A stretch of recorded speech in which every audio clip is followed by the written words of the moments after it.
ते चांगलं नाही त्याला गदई यालाच ह्या बारीत निवडून द्यायचं. आता दोघं एक झाले, आता आपण दुश्मनी घेतलेले आपलं काय आता, म्हणजे ते दोघं घरात एक झाले आणि आपण त्यासाठी भांडणं केले, त्याचं काय करायचं आपण. ते दोघं लागले फिरायला एकाच गाडी, ते म्हणतात आमची युती आणि आम्ही तुझ्यासाठी भांडणं केले, त्याच दोघं जण मिळून कार्यक्रम लावतात काय मग आमचा. सावध व्हा, कोण नाही कोणाचं सत्य पुढं आणि स्वार्था पुढं समाज आणि जनता लोकांना या सत्ताधाऱ्यांना आणि राजकारण्यात दिसायला तयार नाही.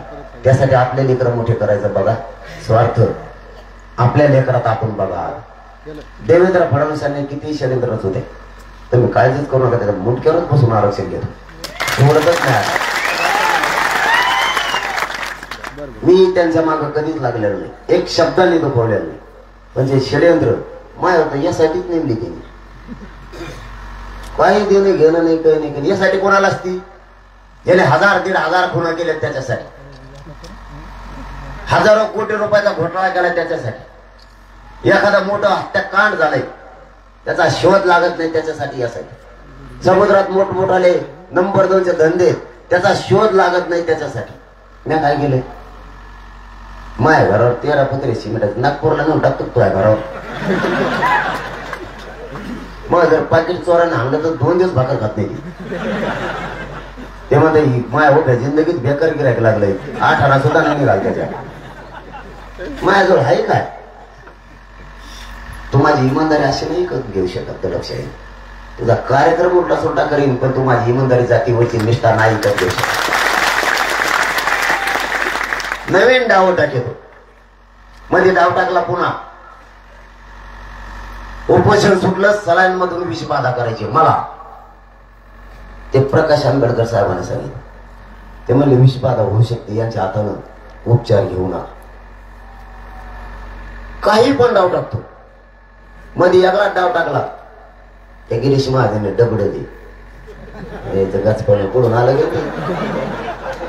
सगळ्या दुनियाची साडी साठी बघत इकडं लिंबाला धडकत, आंतरवाली 3दा धडकले. एक जणाच्या घरी चालला, उकांडा काय असतो त्याला माहितच नाही, त्या उकांड्यात पाय द्यायला गेलं इथून. ते म्हणतोय जेबीन कस काय फाटली, अरे तुला उकांडा तरी कळतो का याडपट आहे. आणि त्या बोटाला त्याच्यात घुसली राख सगळी.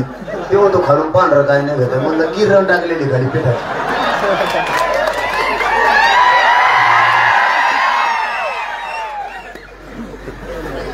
ते बी डबड मीडियात बोललो, ते म्हणता या जरांगे पाटलाचे खूप लाड केले.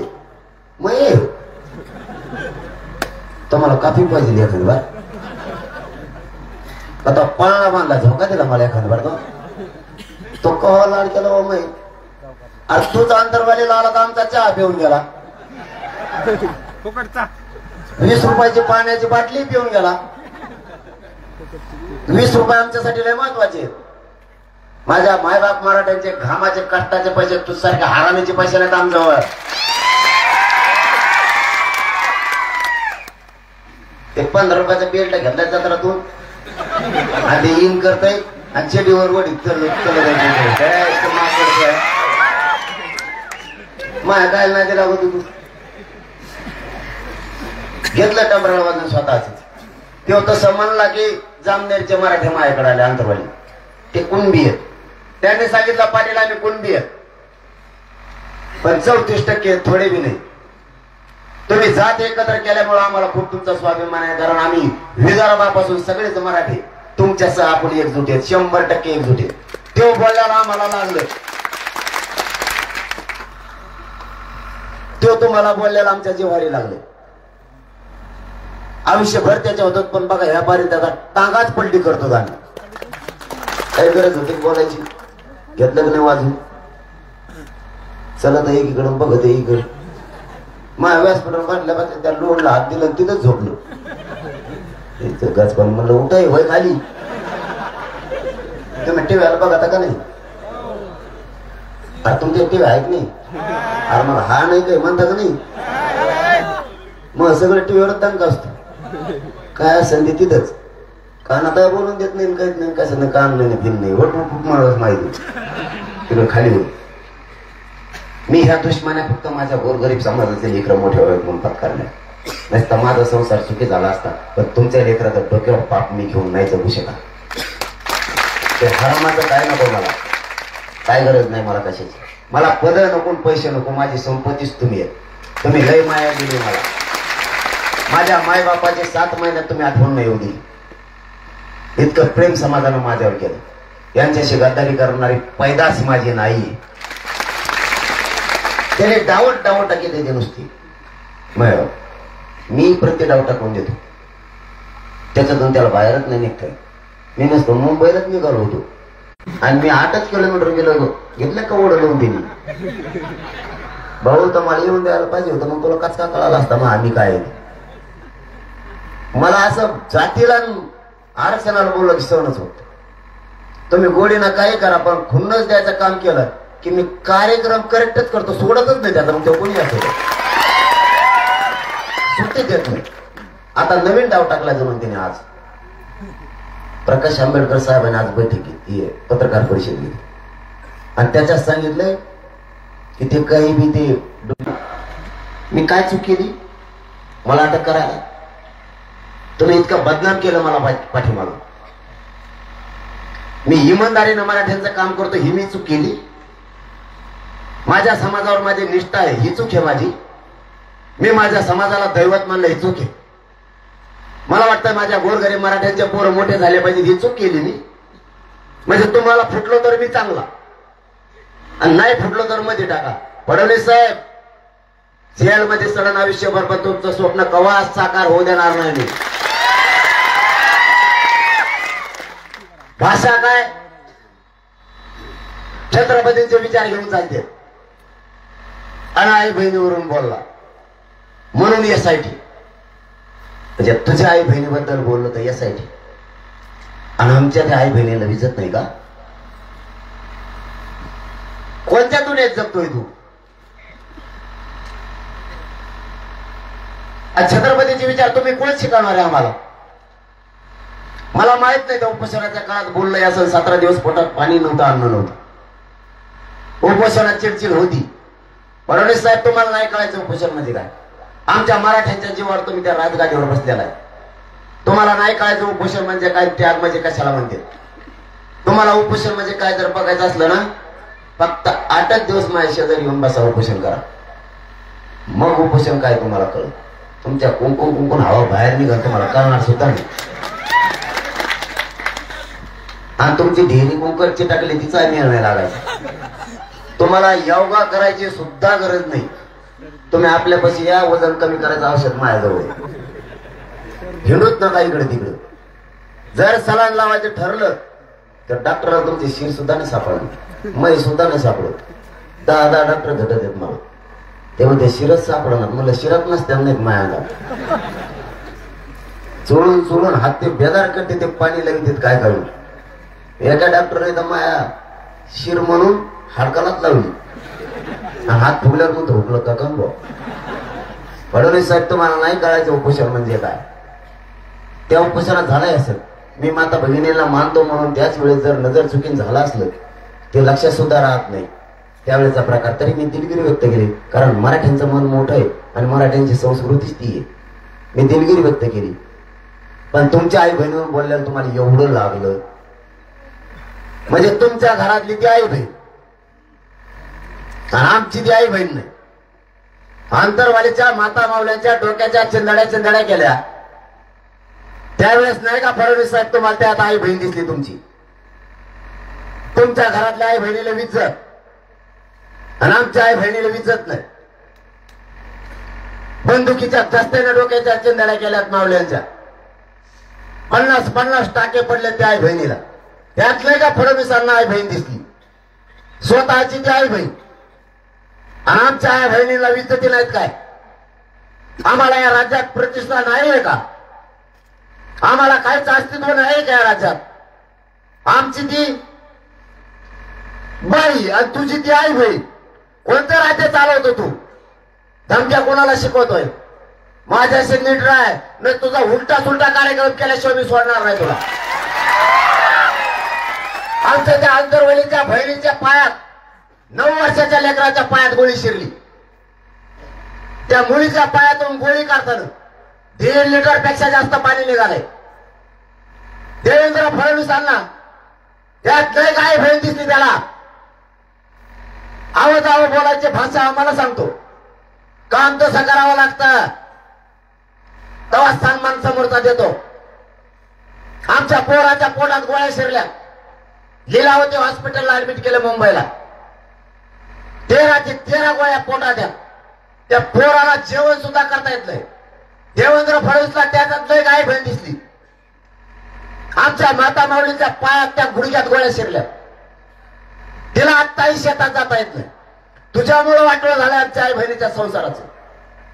त्याच्यात लय का तुला आई बहीण दिसली. आजही ते बाजार झोपून आहे. 350 पेक्षा जास्त मराठ्यांच्या पोरांनी आत्महत्या केल्या आरक्षणासाठी. आमच्या आईच्या कंपाळाचा कुंकू पुसलाय. फडणवीसला त्याच्यात लय काय बहीण दिसत.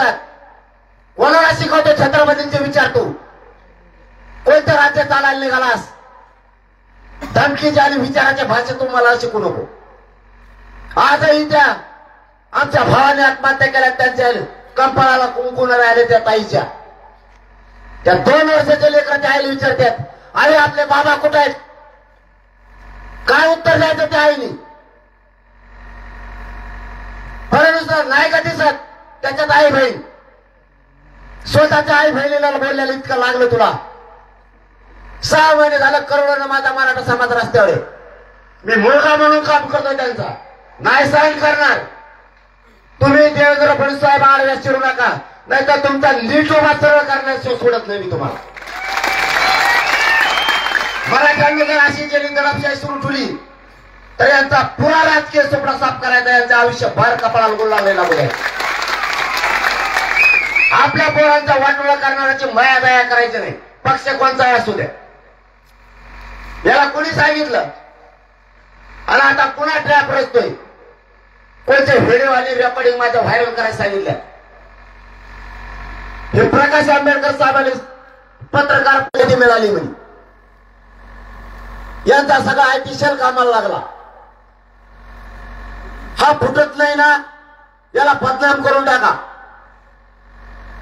याचा गेम झाला पाहिजे. तू व्हिडिओ व्हायरल करणार. तू रेकॉर्डिंग व्हायरल करणार. काय नीच वृत्तीचा माणूस लागला तू या राज्याला. माझ्या आयुष्यातला सगळ्यात नीच माणूस बघितलेला देवेंद्र फडणवीस. इतक्या खालच्या दर्जाचा विचार ठेवणारी फायदा सुद्धा राज्यात नसून आहे. तू काय करणार आहे. तू जेलला टाकलं तरी मी भेट नाही. आणि तू व्हिडिओ जरी व्हायरल केले रेकॉर्डिंग ते एडिट का काय करू तरीही मी माझ्या समाजापासून 1 इंचही लांब जाणार नाही. तुझ्या मुठ्यावर बसून ओबीसीतून आरक्षण घेणार आहे. माझ्या समाजाला न्याय देण्यासाठी माझा समाज आणि मी खंबीर आहे. तुझ्या मदतीची नाही गरज आता आम्हाला. तुझे षडयंत्र खूप झाले. तू तर ते व्हिडिओ तो व्हायरल कर. मग सांगतो तुला कुठून काही सापडून आणतो. आमचे लोक फोडितो. त्याला मीडियाच्या माध्यमातून बोलायला लावतो.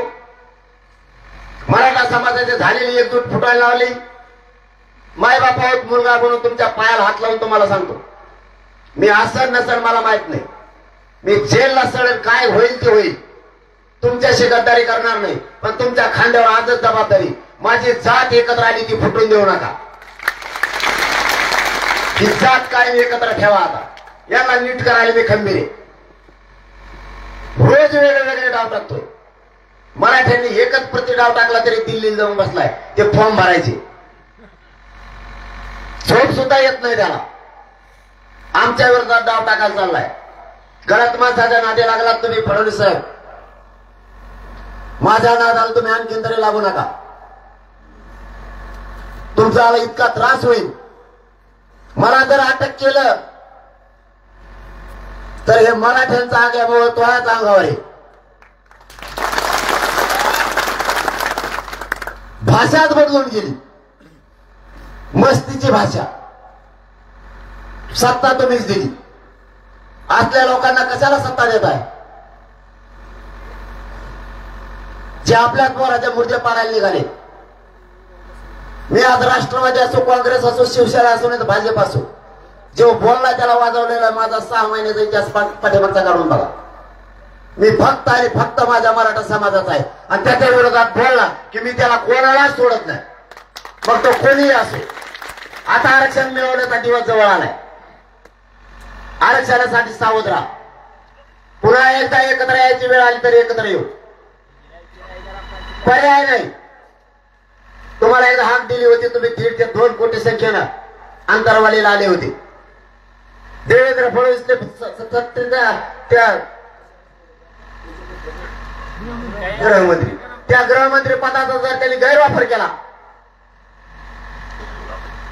आणि आपल्याला गुंडगिरी आणि दडपशाही सुरू ठेवली तर आपल्याला पुन्हा एकदा 6 कोटी मराठ्यांना एकत्र यावं लागतंय. आपण 900 एकर रान बघितलंय सुद्धा. या देशाला आणि जगाला मराठ्यांची एकी एकदा कळू द्या. मराठ्यांची शक्ती म्हणजे काय?